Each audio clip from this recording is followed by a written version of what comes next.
মানে বিছানার মধ্যে বসেছে সব, এক গাদা বালিশ বিছানা সব। অনেক বড় ঝামেলা, এক বের করা, হ্যাঁ, এক তোলা। তোলা মানে শীতকালে বের করলে হ্যাঁ, ঢোকাতে ইচ্ছা করে না, ঢোকালে বের করতে ইচ্ছা করে না। আর শীতকালে এমন একটা প্রবলেম হয়, সেটা হচ্ছে প্রচুর জামা কাপড়, প্রচুর বিছানা সব মানে একদম পুরো এলোমেলো হয়ে যায় সারা ঘর। মানে শীতকালে এই সবই হয়, গরমকালে হালকা ফুলকা, গরমকালে হালকা জামা কাপড় সব কিছু। শীত আসলে এই কম্বল বার করো, ওই চাদর বার করো, হাজার একটা সোয়েটার বার করো। তো মা এখন এখানে কম্বল বার করছে এই যে দাদার জন্য আর আমার জন্য। আমার আমার খুব একটা দরকার পড়বে না, কারণ আমার মা দোহাটা কোথায়, ওই সিম্পল ব্ল্যাঙ্কেট। হ্যাঁ, এই যে এই ব্ল্যাঙ্কেটটা বেশ গরম হয়, তো বেশ মোটা, তো এটার হলে আর আমার দরকার পড়বে না।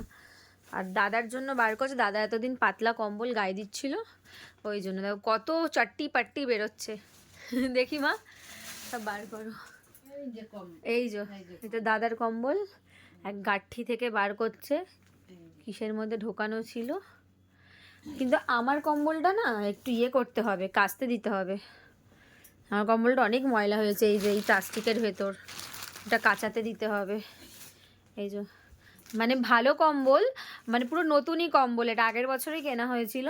তো এটার মধ্যে মা কী করেছে, ঠাকুমার যে নতুন শাড়ি ছিল সেই শাড়িতে ওষার লাগিয়ে দিয়েছে, শাড়ি মানে শাড়িটা দিয়ে ওষার মানে কভার করে দিয়েছে, যাতে কম্বলটা ময়লা না হয়। হ্যাঁ, অনেকটা বড়। দাদা এই ঘরে শোয়।